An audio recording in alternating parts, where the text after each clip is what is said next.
บายดีทุกคนมื้อนี้ก็สิพาไปเก็บเครือเขาหลงเด้อพี่น้องเด้อเครือเขาหลงเส้นน้อยน้อยพี่น้องเส้นน้อยๆงามๆเด้อพี่น้องเครือเขาหลง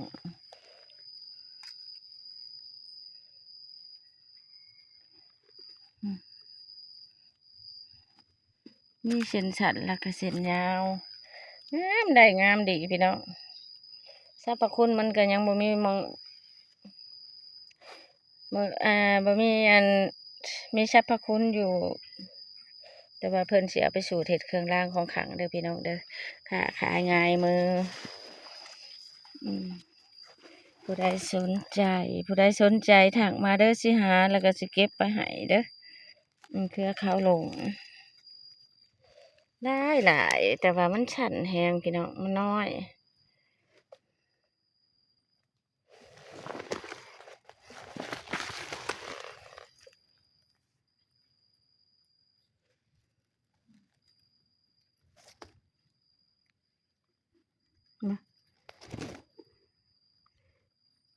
น้อยแหง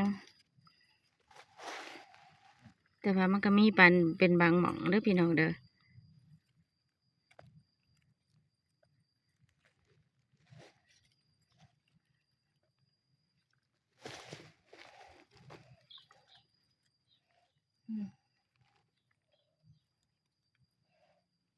สรรพคุณของเครือเขาหลงก็เอาไปท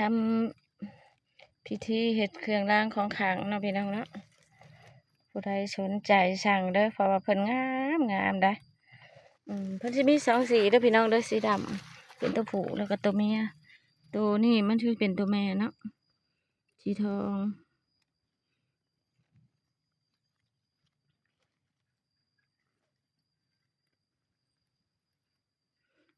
มันน้อยแฮงบางคนเขาก็บ่กล้าเก็บดอกพี่น้องอย่าหลงป่าหลงทาง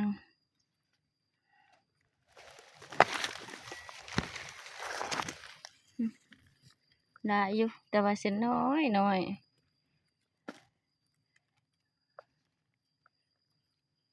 แต่ว่ามีคนสนใจบ่เนาะคนสนใจบ่เนาะค่ะมีคนสนใจสั่งได้เด้อแต่ว่าเก็บยากเฮ็ดเครื่องรางของขลังเนาะเป็นเสน่ห์ยาแฝดก็ได้เด้อให้คนหักคนหลงหลายอยู่บ่ได้หาเฮ็ดเอาเด้อพี่น้องเก็บเอาอยู่ในป่าได้นี่อืมอืม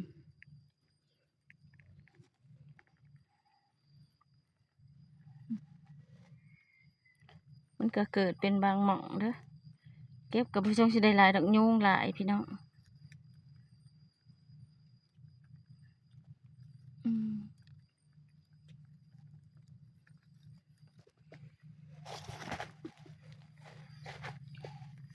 เครือเขาหลงมันเนาะมันมีชื่อว่าเครือเขาหลง